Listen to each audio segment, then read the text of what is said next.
వినవా? ఇప్పుడు ఎక్కడికి వెళ్తావు? బాబు గారు మీకు దండం పెడతాను, నన్ను వదిలేయండి. ఇది నీకు మంచిది కాదు బాబు గారు. మంచిది కానిది బాబు గారు, వరదలో చీళ్లు కొట్టకపోయినప్పుడు తాడి దూలాలు డబ్బులు మీరే ఇచ్చారు. అదీగాక పెద్దదాని పెళ్లికయ్యే ఖర్చంతా మీరే ఇచ్చారు. సర్లే, ఇప్పుడు ముసల్దానికి కూడా మీరే ఇస్తానంటున్నారు. మీ మంచితనాన్ని నేను భరించలేను బాబు గారు. మీ దండం పెడతాను. భరించలేవురా. రేపు ఆ ముసిల్ది చస్తే ఏ పొరుగు రోడైనా ఎందుకు చచ్చింది అంటే మందు ఇప్పించలేక నువ్వు చెప్తావు. నరసింహం గారు బ్రతికుండగానే ముసిల్దానికి కర్మ వచ్చిందా అని ఎవడైనా అంటే నేను భరించలేను. నేను తలకాయ ఎత్తుకోలేదు. నోరు ఎత్తావా లెంపకాయలు తింటావు.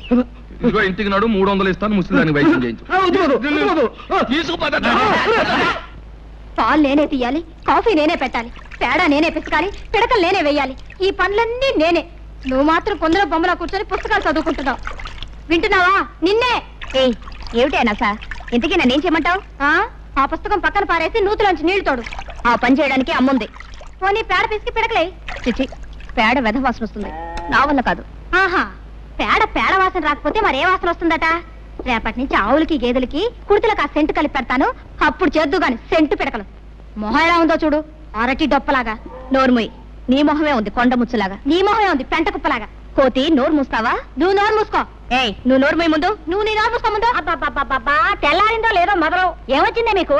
నాకేమీ రాలేదు. ఉందిగా నీ ముద్దుల పెద్ద కూతురు.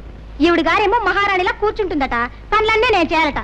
అసలు నాకు తెలియకడుగుతాను, ఏమిటి ఈవిడ గారి గొప్ప? దాని సంగతి నీకు తెలుసు కదే. నువ్వు చేయగలిగినంత వరకు చేయి, మిగతా పనులు నేను చేస్తాను.